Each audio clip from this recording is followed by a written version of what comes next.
신앙을 가지고 살아가는 우리들에게 있어서 가장 중요한 것은 과연 하느님은 어떠한 분이신가 하는 것이죠. 우리는 하느님을 믿죠. 우리가 믿는 하느님은 어떤 분이십니까? 여러 가지 표현 방식으로 말해줄 수 있겠죠. 전지전능하신 분, 불가능함이 없으신 분, 또 자비로우신 분, 사랑이 가득하신 분.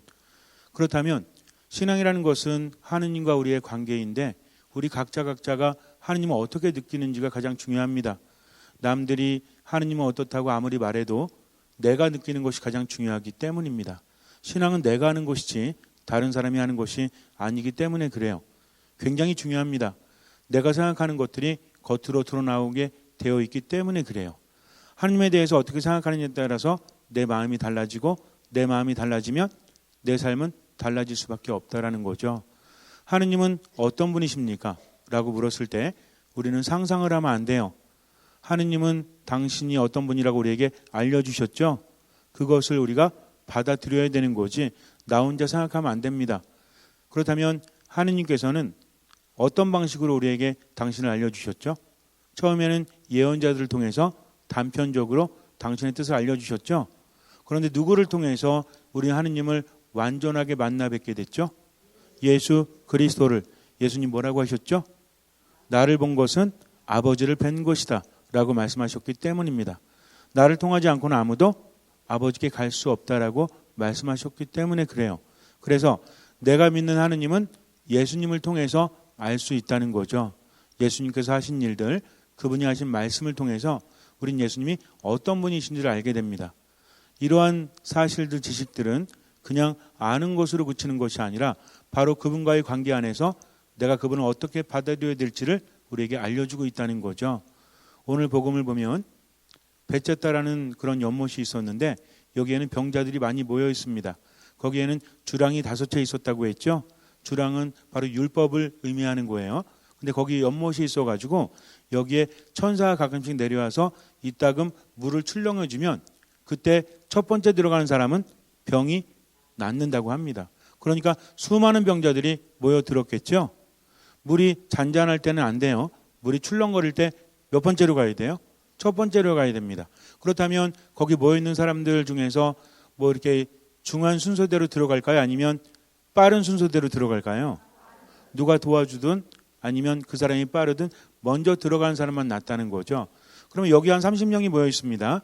내가 제일 느려. 그럼 며칠째 내가 나을 수 있을까요? 그럴까요? 이게 착각이라는 거죠. 30일이 지나도 또 다른 병자들이 모여들기 때문에 느린 사람은 평생 들어갈 수가 없다는 것입니다. 막연한 희망을 가지고 있지만 이 희망은 깨지게 되어 있다는 거죠. 어쩜 우리들의 삶과도 비슷해요. 처음에는 그래, 어느 차례가 되면 나도 되겠지. 노력하면 될 수 있을 거야. 라고 생각하지만 세상은 만만하지 않아요. 병이 낫는 것도 그렇습니다. 심지어는 어떤 사람이 있었는데 38년 동안 움직이지 못하는 사람이 그 연못에 있었다는 거죠. 하루에 한 번이 될지 며칠에 한 번이 될지 몰라요. 물이 출렁이게 되면 물이 움직여야만 천사가 그 물을 움직인 것이고 나는 거기 들어가야 되는데 사람들은 내 사정을 봐주지 않습니다. 나는 여기에서 30년이 넘도록 이렇게 기다렸습니다라고 아무리 이야기해도 사람들은 자기가 우선이지 다른 사람을 생각해 줄 여력이 없다는 거죠. 10명씩만 돼도 아마 도와줄 수 있을지 몰라요. 거기서 그래 10명 정도가 낫게 되니까 9명은 선착순으로 하고 1명은 가장 중요한 사람부터 들어가자라고 하면 괜찮을지 몰라요. 그러나 나도 아프잖아요. 저 사람도 아프잖아요. 누구 우선이겠습니까? 나 우선이라는 거죠. 그래서 아픈 사람들을 욕할 수도 없죠. 그러니 이 사람은 그저 바라만 볼 뿐 눈앞에 있는데 들어갈 수 없어요. 눈앞에 있는데 만질 수 없어요. 눈앞에 있는데 서로 함께 할 수 없어요. 얼마나 안타깝습니까? 아예 안 보이면 괜찮아요. 분명히 희망이 있죠. 그런데 이 희망이 눈에 보이긴 하지만 나하고 상관이 없어요. 이런 것을 우리가 어떻게 표현하죠? 희망 고문 또는 정말 눈앞에 있는 절망이라고 말하기도 하지 않습니까? 눈에 보일 듯 손에 닿을 듯한데 내 것이 될 수 없다. 얼마나 힘듭니까? 근데 우리는 그것을 믿고 살아가죠. 이 사람에게 예수님이 다가오십니다. 뭐라고 하십니까? 건강해지고 싶으냐? 예수님께서는 그가 이미 오랫동안 아프다는 것을 알고 계셨습니다. 근데 이 사람은 예수님을 알아보지 못해요. 이 사람은 온통 뭐만 생각하고 있어요? 베zet다에 들어가야 된다. 이것만 생각하고 있으니까 옆에 예수님께서 말을 붙이셨을 때도 나를 누가 도와서 저곳에 넣어줄 사람이 없습니다. 그러니 다른 사람들이 매번 먼저 들어가니까 간혹가다 기회가 온다고 할지라도 저는 들어갈 수 없으니 나을 수가 없지요. 하지만 예수님은 베zet다 못을 이야기한 것이 아니라 누굴 말씀하신 거예요? 건강해지기를 원하느냐? 내가 그렇게 해줄 수 있다라고 말씀하시고 계신 것이죠. 그랬더니 예수님 뭐라고 하십니까? 자, 내 들것을 가지고 일어나 가라고 하십니다. 그랬더니 이 사람이 어떻게 해요? 그 말씀을 듣고 즉각 실천을 하죠. 말씀을 듣는 순간 온몸에 힘이 생기는 것을 알았기 때문입니다. 그래서 일어나서 들것을 들고 자기 집으로 돌아가지 않습니까? 여기서 중요한 것이 무엇이냐면 사람들은 하느님으로부터 치유받기 위해서 늘 기다리고 있었지만 그 문이 너무나 좁았다라는 거죠. 율법에 의해서 구원을 받는다. 우리가 살아가면서 우리도 마찬가지예요. 착한 일을 많이 해야 되고 악한 짓을 저지르면 안 된다는 거 알죠? 그래서 마지막 순간에 저울이 있어서 우리의 선함과 우리의 악함을 재는 저울이 있다면 어떤 게 더 무거울까요? 하루하루 살아가면서 착한 일을 더 많이 합니까? 아니면 죄를 더 많이 짓습니까? 여기서 착한 일을 더 많이 하신다는 분은 참으로 존경스러운 분이고요.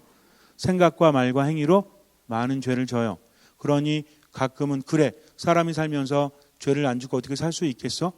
라고 생각을 한다고 할지라도 내 안에는 양심은 그렇게 동의하지 않습니다. 그러니 마음이 아프고 삶이 힘든 거죠. 죄의식이라는 것은 단순히 생각 차원이 아니에요. 마음의 차원입니다. 죄를 짓잖아요. 누가 알아요? 내가 알고 하느님께서 아시죠. 그러니까 내 스스로 아니까 이런 죄를 지으면 안 되는데 하면서도 죄에 짓눌려서 하루하루 즐겁게 살아가지 못한다는 거죠. 가끔은 화가 납니다. 이 죄 때문에 내가 부자유스러운 것에 대해서 화가 나요. 때로는 짜증이 나요. 그런데 더 깊은 것은 절망감이에요. 내가 알면서도 똑같은 죄를 또 지을 수밖에 없기 때문에 그래요. 내 삶을 돌아보면서 앞으로는 이렇게 살지 말아야 되겠다. 왜? 죄를 지으면 벌을 받을 것 같으니까. 내가 착하게 살지 못하니까 하는 일도 잘 안 되는 것 같고 몸도 아픈 것 같고 그런 느낌이 들 때가 있죠. 죄를 지으면 몸이 아플까요? 안 아플까요? 안 가르쳐 드립니다. 죄로 인해서 아픈 것도 있어요. 죄로 인해서 안 되는 것도 있습니다. 다 그런 건 아니에요. 중요한 거는 죄를 짓는 순간부터 우리는 행복할 수 없다는 거죠. 내가 알고 있기 때문입니다. 가끔 술을 마시고 가끔 여행을 하면서 즐겁게 놀아봐도 어때요? 그래도 언젠가는 그것이 나에게 밀려올 때가 있다라는 거죠. 근데 참 아이러니한 것은 그렇게 죄의식이 있다면 잘 살아야 되는데 그렇게 돼요? 안 돼요. 오히려 원치 않은 것을 나는 더 하게 됩니다. 이런 나를 발견하게 된다는 거죠. 그래서 죄라는 것은 나를 붙들고 점점 죽음으로 몰아간다는 겁니다. 그래서 용서받고 싶은데 용서받는 길이 너무나 어렵다는 거죠. 그래서 자꾸만 삶이 지치고 힘들어져요. 하느님은 어떤 분이 돼요? 심판하시는 분, 무서우신 분, 나랑 상관이 없는 분. 그러니까 아무리 하느님은 사랑이시다라고 듣고 말을 한다고 할지라도 내 속으로 느껴지는 건 뭐예요? 하느님에 대한 두려움, 경외심이 아니라 벌 받을까 봐 두려워하는 마음이 생긴다는 거죠. 사람들도 그렇게 이야기하지 않습니까? 그러니까 나 홀로 있을 때는 정말 그렇잖아요. 다른 사람이 함께 있을 때는 죄에 대해서 그냥 얘기할 수 있어요. 근데 실제로 나 혼자 있을 때는 천둥 번개 치면 밖에도 못 나가. 왜? 번개 맞을까 봐. 이런 죄책감에 의해서 우리가 힘들 수도 있다는 것입니다. 이것은요 정말 큰 문제예요. 죄는 하느님으로부터 우리를 떨어지게 만든다는 것은 바로 이것을 말하기 때문입니다. 그런데 하느님은 어떤 분이세요? 우리가 내 죄를 싣고 하느님께 나아가는 데 있어서 정말 어렵죠. 베zet다 연못에 한번 물이 일렁거리면 한 사람 들어가면 끝인 것처럼 어렵습니다. 그런데 내가 들어가지 않아도 그분은 우리를 찾아오시는 분이라는 거죠. 하느님은 이런 분이십니다. 그런데 다른 것들이 하느님의 모습을 자꾸만 가로막고 있다는 거죠. 예수님은 하느님이시죠? 그분은 어떻게 하셨어요? 선착순 하셨어요? 자, 오늘 내가 권능을 발휘해서 아픈 사람 치료해 줄 테니까 선착순 100명 이러셨습니까? 배쳤다보다 낫잖아. 배쳤다는 한 명인데 언제 일렁 걸릴지도 모르는데. 근데 예수님은 확실하죠? 선착순 100명 그러면 후한 겁니까? 후하지 않은 겁니까? 후한 거죠. 근데 예수님은 그렇게 하셨어요? 그럼 선착순 1000명? 어떻게 하셨습니까? 믿음이 있는 사람은, 당신에게 오는 사람은 다 손을 얹어서 고쳐주셨다는 거죠. 심지어는 이렇게 찾아가기까지 하십니다. 이 사람은요, 38년 동안 아팠죠? 어땠을까요, 상태가? 몸만 망가졌어요? 마음도 망가져요. 오랜 병 끝에 뭐 없다라고 하죠.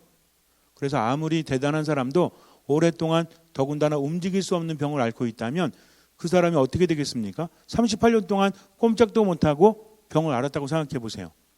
제정신으로 살 수 있어요? 그러면 뭐 인간으로서의 존엄성을 잘 느낄 수 있겠습니까? 그렇지 않다는 거죠. 더군다나 그때 사람들은 이 모든 것들이 무엇 때문이다?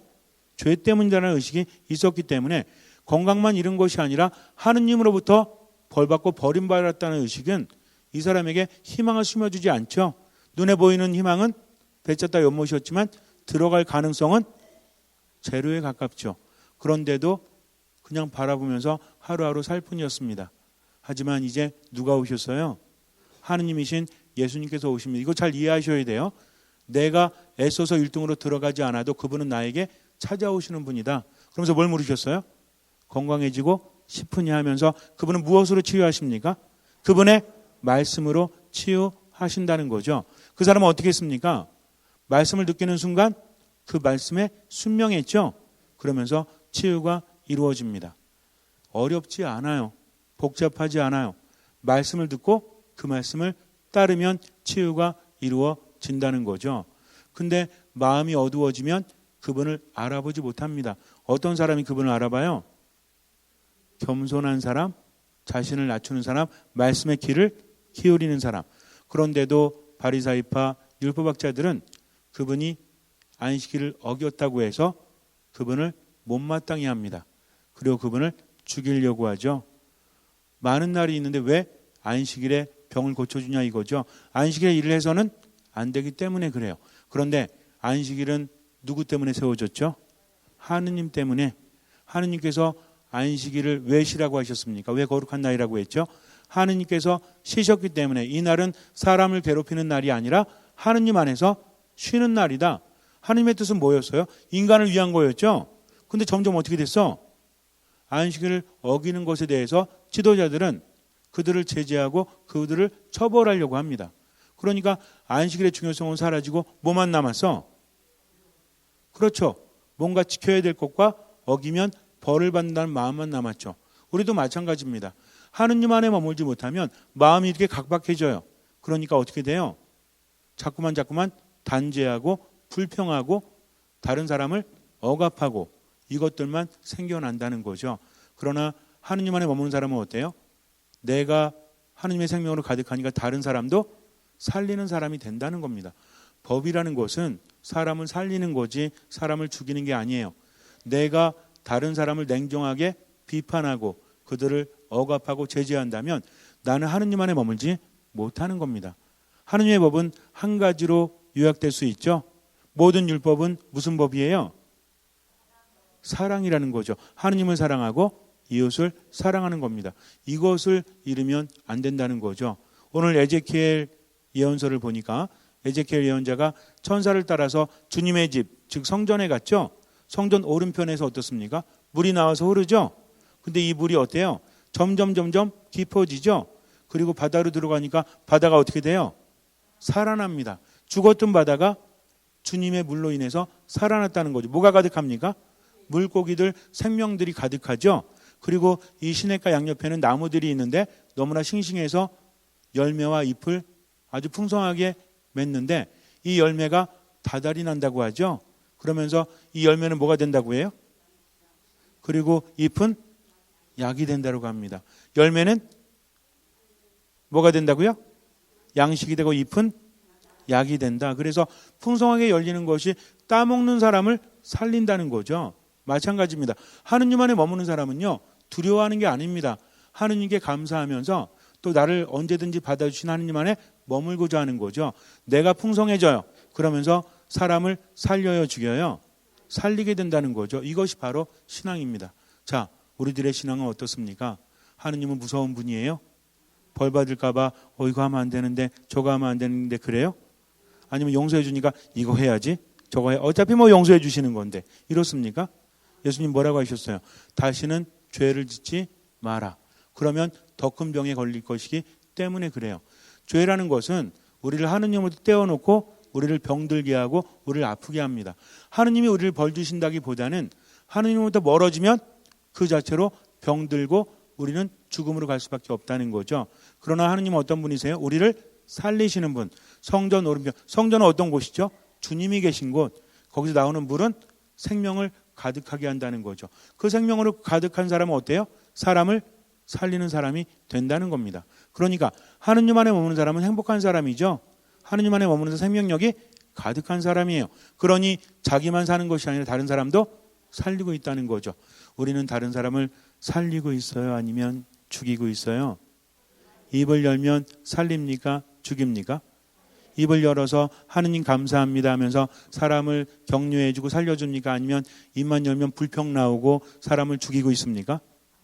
이것은 우리의 상태를 알려준다는 거죠. 하느님 안에 머물지 못하면 말라 비틀어져서 죽게 됩니다. 그러나 내가 원하기만 하면, 믿기만 하면, 듣기만 하면, 나를 낮추기만 하면 누가 오신다? 주님께서 나에게 오셔서 나를 치유해 주시고 생명력을 가득 넣어주신다. 우리는 어떻게 하면 돼요? 그분의 말씀을 듣고 그것을 따르면 됩니다. 얼마만큼? 할 수 있는 만큼만. 나머지는 주님께서 채워주신다는 거죠. 잠시 눈을 감으세요. 이것이 바로 신앙입니다. 두려움에 떠는 것이 신앙이 아니라, 너무 어려운 것이 신앙이 아니라 아주 쉬운 거죠. 지금 내 자리를 찾아주시는 주님의 말씀에 귀를 기울이면 돼요. 그리고 그 말씀을 듣고 살아가면 됩니다. 하느님 안에 머무는 사람은 싱싱한 열매를 맺죠. 그 열매는 사람들을 살려요. 그 잎은 사람들을 낫게 합니다. 마찬가지예요. 내가 하느님 안에 머문다면 나를 통해서 사람들이 살지만 하느님 안에 머물지 못하면 나를 통해서 사람들이 죽어요. 나는 더 죽어요. 그러니 하느님 안에 머물러야 합니다. 미사 때에도, 말씀을 묵상할 때도, 기도할 때도 듣는 마음으로 온전히 하느님만 바라보십시오. 모든 것을 다 아시고 나를 나보다 더 잘하시고 나를 나보다 더 사랑하시는 주님 안에 온전히 머무십시오. 주님께서는 그 믿음을 보시고 우리 삶에 놀라운 기적을 일으켜 주실 것입니다. 아멘.